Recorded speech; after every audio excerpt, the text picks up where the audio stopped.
They called him a ghost, a phantom of the desert, but to his people he was a shield, a warrior who stood between survival and extinction. This is the story of Gerónimo, the legend the US Army could never silence. Born in 1829 in what is now New Mexico, Gerónimo was a child of the Bedonkohe band of the Ndendahe Apache, a people shaped by the harsh sun, the mountains, and the deep rhythms of the land. From a young age, he learned how to ride bareback, move without sound, and read the wind, skills passed through generations like sacred fire. But in 1851, that fire became fury. While trading near Llanos, Mexican soldiers attacked his camp, murdering his wife, his children, and his mother. He returned to ashes and silence. That night, they say he heard a voice in the wind, promising power, vengeance, and the strength to lead. What rose from that moment was not just a man, but a legend. They say bullets couldn't touch him, that he could disappear into canyons like smoke.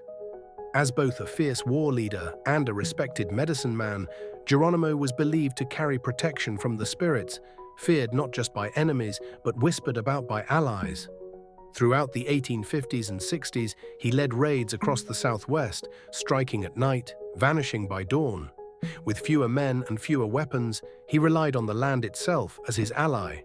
He knew where rivers dried in summer, where horses could gallop unseen, where soldiers would falter. It wasn't just war, it was survival. But survival came at a cost. In 1876, the US forced the Apache onto the San Carlos Reservation, a dry, unfamiliar prison ringed by soldiers. It was unbearable. Again and again, Gerónimo broke out, gathering followers, vanishing into the desert, defying capture. He crossed the border so often, the US military called him unstoppable. From 1881 to 1886, he led the last great resistance of the Apache, with just a handful of warriors against thousands of troops, native scouts, and even heliographs flashing messages across mountaintops. Still, he outmaneuvered them, like thunder in a canyon, always heard, rarely seen. But even legends tire. In 1886, worn down and with his people suffering, Gerónimo surrendered to General Nelson Miles, marking the final chapter of the Apache Wars and the end of armed native resistance in the US. He was sent to Florida as a prisoner of war, then Alabama, then Fort Sill, Oklahoma. He would never return to his homeland, but he would not be forgotten. In captivity, Gerónimo became a paradox, both prisoner and celebrity. He appeared in Wild West shows and World's Fairs.